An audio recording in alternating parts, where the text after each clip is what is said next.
दोस्तों, ईरान के enriched uranium पर तनाव चरम पर है। रूस इसे अपने पास रखने को तैयार है। ईरान 5 साल तक अपना न्यूक्लियर प्रोग्राम सस्पेंड करने को भी तैयार है, लेकिन अमेरिका इसे छीनने की या खत्म करने की पूरी कोशिश में लगा हुआ है। हॉर्मुज ब्लॉकेड इसी मुद्दे से जुड़ा है। अभी तक कोई समझौता नहीं हुआ है। आखिरकार दोस्तों, सवाल यह है कि एनरिच्ड यूरेनियम है क्या? तो दोस्तों, यूरेनियम एनरिचमेंट वह प्रक्रिया है जिसमें प्राकृतिक यूरेनियम में मौजूद यूरेनियम 235 जो आइसोटोप है की मात्रा बढ़ाई जाती है, जबकि यह प्रकृति में बहुत कम मात्रा में पाया जाता है। यह एक ऐसा तत्व है जो न्यूक्लियर रिएक्टर या परमाणु बम में ऊर्जा पैदा करने के में सक्षम है। प्रकृति में U238 99.3% है, जबकि U235 0.7% है। चूंकि यूरेनियम 235 ही न्यूक्लियर रिएक्शंस में भाग लेता है, तो इसकी मात्रा बढ़ाना जरूरी है। इस प्रक्रिया को यूरेनियम एनरिचमेंट कहते हैं। बात पर लौट के आते हैं तो दोस्तों, ईरान अमेरिका में तनाव चरम पर है और हॉर्मुज स्ट्रेट पर अमेरिकी नौसैनिक ब्लॉकेज शुरू है। इसी बीच दुनिया का ध्यान ईरान के परमाणु बम बनाने वाले कच्चे माल यानी एनरिच्ड यूरेनियम पर टिका है। ईरान के पास लगभग 450 किलो 60% एनरिच्ड यूरेनियम है, जो हफ्तों में हथियार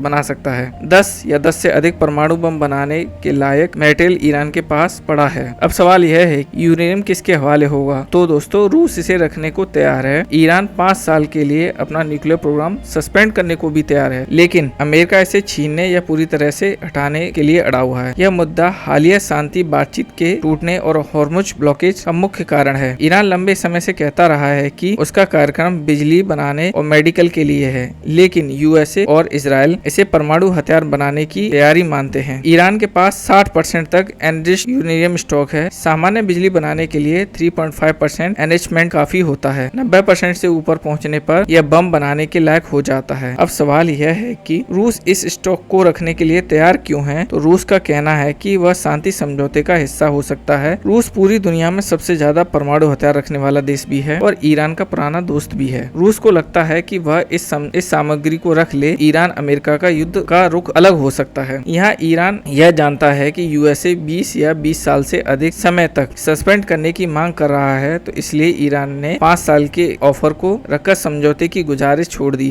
है। ईरान का कहना है कि वह परमाणु हथियार नहीं बनाना चाहता, लेकिन अपना सिविलियन प्रोग्राम छोड़ने को तैयार भी नहीं है। 5 साल का सस्पेंड ईरान को समय देगा और ब्लॉकेज हटवाने में मदद भी कर सकता है। यूएस प्रेसिडेंट डोनाल्ड ट्रंप ने ईरान का 5 साल के ऑफर को ठुकरा दिया है। अमेरिका 20 साल या उससे अधिक समय के लिए एनरिचमेंट नहीं चाहता। वह ईरान के सारे एनरिचमेंट यूरेनियम को बाहर निकलवाना चाहता है। ट्रंप ने कहा है कि इससे बिना कोई स्थायी रोक या समझौता नहीं हो सकता। अमेरिका को डर है कि अगर वह यूरेनियम ईरान के पास है तो वह कुछ हफ्तों में बम बना सकता है। इसलिए अमेरिका हॉर्मुज ब्लॉकेड लगाकर दबाव बनाना चाहता है। अमेरिका का मानना है कि सिर्फ रूस के पास भेजकर या 5 साल रोककर खतरा पूरी तरह से खत्म नहीं किया जा सकता। फिलहाल कोई भी पक्ष इससे हटने के लिए तैयार नहीं है। अगर अमेरिका ईरान के बंदरगाहों की नाकाबंदी करता है और हॉर्मुज ब्लॉकेज होता है, तो ईरान को इससे तगड़ा नुकसान उठाना पड़ सकता है। उसे हर रोज लगभग 4000 करोड़ की चपत लग सकती है। दोस्तों, आपकी इस पे क्या सलाह है? हमें जरूर कमेंट करें and like and subscribe my channel. Thank you.